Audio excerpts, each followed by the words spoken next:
Hello good morning students, Rajiv Gurukul में आप लोगों का स्वागत है। स्टूडेंट आज आप लोगों को पढ़ाएंगे डिजिटल इलेक्ट्रॉनिक्स और डिजिटल इलेक्ट्रॉनिक्स में टॉपिक्स का नाम है कार्नोप मैप। तो किसी भी मतलब एक्सप्रेशन को केमैप के द्वारा कैसे हम लोग स्टूडेंट रिड्यूस करेंगे वो कॉन्सेप्ट आज बताएंगे। आप अपना कॉपी में नोट्स बनाना शुरू करिए स्टूडेंट। ठीक है स्टूडेंट, अब देखिए आपका ये y इक्वल टू क्या है, पाई 0 1 4 5 6 8 9 12 13 और 14 दिया गया। ठीक है, चलो स्टूडेंट अब ध्यान दो कि ये आपका पाई का मतलब क्या है। तो पाई का मतलब होता है POS का क्या होता है, सिग्नेचर होता है, सिंबल होता है। तो POS को बोलते हैं स्टूडेंट प्रोडक्ट ऑफ सम बोलते हैं। ठीक है, अब देखो ये कितने वेरिएबल का केमैप है, तो 2 के पावर 4 लिखेंगे तो 16 आएगा और 16 ये पूरा डाटा को क्या कर पाएगा, कवर कर पाएगा। इसीलिए आपको समझ लेना है कि ये कितने वेरिएबल का केमैप है, तो 4 वेरिएबल का केमैप है। पिछले वीडियो में बता चुके स्टूडेंट के 4 वेरिएबल का केमैप में कितने बॉक्स बनेगा, तो 16 बॉक्स बनेगा, उसको लिख डाला। ये आपका AB हो गया, ये आपका CD हो गया स्टूडेंट,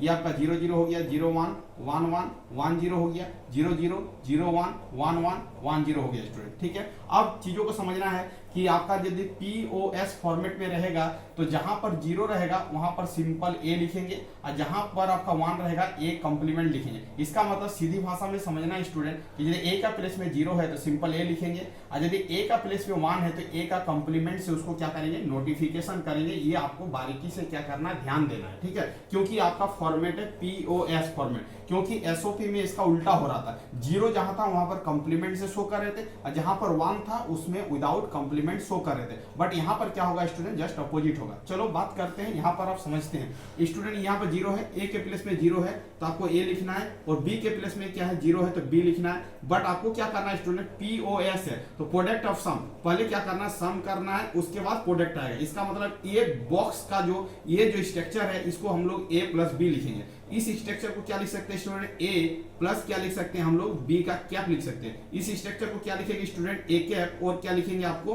B कैप लिखना है। इस स्ट्रक्चर को क्या लिखेंगे स्टूडेंट, A कैप प्लस क्या लिखेंगे स्टूडेंट, B लिखेंगे। इसको आपको क्या करना, ध्यान देना। इस यही आपका कॉन्सेप्ट है, इसी को आपको क्या करना, समझना है। अदरवाइज प्रॉब्लम क्या हो जाएगा, डिफिकल्टी हो जाएगा। अब देखो स्टूडेंट यहाँ पर C के प्लेस में और D के प्लेस में 0 है तो स्टूडेंट यहाँ पर C प्लस क्या लिखेंगे, D लिखेंगे। ठीक है, अब देखो यहाँ पर C के प्लेस में 0 है तो C, और D के प्लेस में 1 है तो D का क्या लिखेंगे स्टूडेंट, कैप लिखेंगे। यहाँ पर क्या हो जाएगा स्टूडेंट, C कैप, और प्लस क्या हो जाएगा आपका, D कैप हो जाएगा स्टूडेंट। फिर यहाँ पर क्या हो जाएगा स्टूडेंट, आप ही बताओ। तो जहां पर 1 है वहां पर C कैप लिखेंगे और D के प्लेस में 0 है तो D लिखेंगे स्टूडेंट। ठीक है, इतना आपको समझ लेना है। ठीक है, अब समझो कि ये बॉक्स का नाम क्या होगा। तो सीधी भाषा में समझना है कि बॉक्स का नाम वही रहेगा। ये आपका 0 होगा, ये 1 बॉक्स होगा, ये आपका 2 होगा, ये आपका 3 होगा, ये आपका 4 होगा, ये आपका 5 होगा, ये आपका 6 होगा, ये 7 होगा स्टूडेंट, ये 8 होगा, ये 9 होगा, ये 10 होगा, ये 11 होगा, ये आपका 12 होगा स्टूडेंट, ये आपका 13 होगा, ये आपका 14 होगा, और ये आपका क्या होगा स्टूडेंट, 15 होगा। ये बॉक्स को बार बार हम बता रहे हैं, इसको आपको याद कर लेना। 2-4 बार प्रैक्टिस मारोगे तो आपको समझ में आ जाएगा कौन सा बॉक्स क्या है। अब देखो स्टूडेंट, जब आपका यहाँ पर समीशन था तो जो एलिमेंट यहाँ पर था उसमें उस बॉक्स में हम लोग क्या फिलअप करेंगे, 1। बट यहाँ पर 1 ना फिलअप करके यहाँ पर 0 फिलअप करेंगे, क्योंकि ये आपका जो कॉन्सेप्ट प्रॉब्लम है ये POS का प्रॉब्लम है। इसका मतलब है 0 में क्या करना है, 0 बॉक्स में क्या करना है, 0 फिलअप करना है, 1 नहीं फिलअप करना है, जस्ट इसका ऑपोजिट को फिलअप करना है। यहाँ पर 0 फिलअप किया, 1 में भी क्या करना है, 0 फिलअप करना है, 4 में भी क्या करना है, 0 फिलअप करना है, 5 में क्या करना है, 0 फिलअप करना है, 6 में क्या करना है, 0 फिलअप करना है। चलो 8 में क्या करना है स्टूडेंट, 0 फिलअप करना है, कर दिया। 9 में क्या करना है, 0 फिलअप करना है। 12 में क्या करना है, 0 फिलअप करना है। 13 में क्या करना है, 0 फिलअप करना है, और 14 में क्या करना है स्टूडेंट, 0 फिलअप करना है। ठीक है, जहां जहां पर जो बोल रहा था हमने, जहां जहां पर इस प्रॉब्लम ने डिमांड किया उस बॉक्स में हमने क्या किया, 0 फिलअप किया। 0 में 0 फिलअप करना है, 1 में, 4 में, 5 में, 6 में, 8 में, 9 में, 12 में, 13 में, 14 में, सब में हमने 0 फिलअप कर दिया। अब स्टूडेंट इसका काम खत्म हो गया, बॉक्स का नेमिंग खत्म हो गया। इसको हम लोग क्या करेंगे, हटाएंगे, तो मेरा फिगर क्या होगा, साफ सुथरा नजर आएगा। चलो अब देखो, अब इसको ग्रुपिंग कैसे करेंगे। मेन मुद्दा है कि ग्रुपिंग करना, कि आपको ग्रुपिंग आना चाहिए कि ग्रुपिंग हम कैसे करते हैं। ठीक है, अब देखो ग्रुपिंग कैसे करेंगे वो चीजों को समझने का कोशिश कर। ठीक, अब देखिए आपका ये कागज का टुकड़ा है, तो कागज का टुकड़ा है तो कागज का टुकड़ा को ग्रुपिंग बनाना है। तो आप कैसे ग्रुपिंग बना सकते हैं स्टूडेंट, तो देखो 16 बॉक्स से लेके ग्रुपिंग नहीं बना सकते क्योंकि 16 बॉक्स में आपका 0 अवेलेबल नहीं है, तो 16 का ग्रुपिंग नहीं बन सकता स्टूडेंट। तो हम लोग किस पर ध्यान देंगे, 8 पर। 8 का क्या ग्रुप बन रहा है, तो देखो 8 का ग्रुपिंग बन रहा है स्टूडेंट, कैसे, ध्यान देने का कोशिश कर, आपको 8 का ग्रुप मिलेगा देखने को। देखो ये वाला जो है, ये वाला आपस में यदि एक साथ कंबाइन कर लेंगे तो ये ग्रुप जो बनेगा स्टूडेंट, वो आपका क्या होगा, 8 ग्रुप बनेगा। 8 एलिमेंट मिलके एक ग्रुप बनेगा। इस ग्रुप का नाम देंगे स्टूडेंट G1, ठीक है। अब देखो ये 2 एलिमेंट बचा हुआ है, तो आप बोलोगे कि सर इस 2 को हम लोग इकलौता ग्रुप बना लेते हैं, बट ऐसा नहीं होता।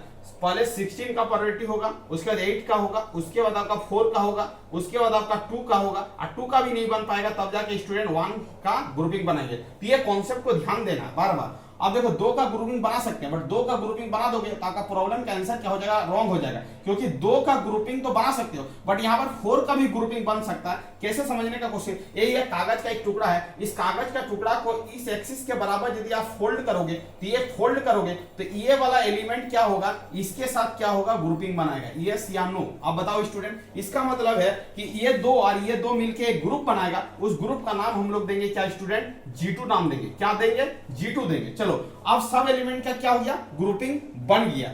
अब हम लिखेंगे एलिमेंट को, कैसे लिखेंगे उस चीज को समझते हैं कि G1 को रिप्रेजेंट कैसे करेंगे। तो देखो स्टूडेंट, G1 को रिप्रेजेंट कैसे करेंगे, तो G1 का ग्रुपिंग ये है, इसका मतलब है इस साइड में देखना है, इस साइड में क्या कॉमन है। तो इस साइड में क्या कॉमन कुछ है, नहीं कॉमन है। यहाँ पर ए है तो यहाँ पर ए है, तो यहाँ पर ए कैप है, यहाँ पर ए कैप है। तो इसका मतलब है कोई भी ऐसा डाटा यहाँ पर नहीं है कि यहाँ पर पूरा कॉमन है। तो इधर तो कुछ भी कॉमन नहीं है, तो कुछ कॉमन नहीं है तो क्या लिखेंगे, 1। कुछ भी नहीं है तो 1। अब देखो इसका ऊपर में देखेंगे क्या कॉमन है, यहाँ पर C प्लस क्या डी कैप, डी है, और यहाँ पर क्या C प्लस डी कैप है। इसका मतलब यहाँ पर भी C है, यहाँ पर भी C है। इसका मतलब स्टूडेंट यहाँ पर जो ग्रुपिंग होगा वो आपका क्या हो जाएगा, यहाँ पर आपका जो ग्रुपिंग होगा वो आपका क्या होगा, C होगा, क्योंकि यहाँ पर C है, तो यहाँ पर क्या हो जाएगा, C हो जाएगा। क्या हो जाएगा स्टूडेंट, C हो जाएगा। सीधे लिखना है, C लिखना है। इसका मतलब है इसका जो ग्रुपिंग करके आएगा वो आपका क्या आएगा, C आएगा। क्या आएगा, C आएगा, ठीक है। अब देखो इसका ग्रुपिंग देखेंगे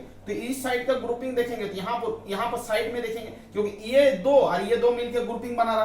तो इसका मतलब है कि पहले इस साइड देख लेते हैं, यहाँ पर क्या कॉमन आ रहा बताओ, तो बी कैप कॉमन आ रहा है। तो यहाँ पर क्या लिखेंगे स्टूडेंट, बी कैप कॉमन लिखेंगे, क्योंकि ये और ये मिलकर ग्रुपिंग बना रहा है ना। इसका मतलब इस साइड को देख लेंगे, बी कैप आ रहा है। अब अपवर्ड देखेंगे, ये 2 मिलकर ग्रुपिंग बना रहा है। अपवर्ड में देखेंगे, हाथ कैसे ले जाएंगे और यहाँ पर पोजीशन खड़ा कर देंगे, और उसके बाद देखेंगे तो यहाँ पर क्या कॉमन है, डी कॉमन है। तो सी बी कैप प्लस क्या हो जाएगा स्टूडेंट, डी हो जाएगा, क्योंकि प्लस लिखना है, ठीक है। अब देखो ये आपका G1 में क्या कॉमन है, इधर कुछ कॉमन नहीं आया, इधर आपका सिंपल C कॉमन आया तो C लिख दिए। और G2 में आपका कॉमन क्या आ रहा है, तो इस साइड में आपका B कैप कॉमन आ रहा है, और इस साइड से क्या आ रहा है, आपका D कैप कॉमन आ रहा है। इस साइड से आपका क्या आ रहा है, सॉरी D कैप नहीं, आप इस साइड से आपका क्या आ रहा है, D कॉमन आ रहा है। तो B कैप प्लस क्या हो जाएगा, D हो जाएगा। चलो स्टूडेंट, अब G1 और G2 को तो हमने लिख दिया, अब फाइनल आंसर को लिखते हैं। तो सम तो हमने कर ही दिया, अब प्रोडक्ट करेंगे, क्योंकि आपको पहले सम करना उसके बाद प्रोडक्ट करना। तो G इक्वल टू क्या हो जाएगा, G1 इंटू क्या हो जाएगा आपका G2। अब G1 का वैल्यू को पुट करो, तो G1 का वैल्यू क्या है आपका C है, और G2 का वैल्यू को पुट करो तो ये आपका क्या हो जाएगा स्टूडेंट, B कैप प्लस क्या हो जाएगा, D।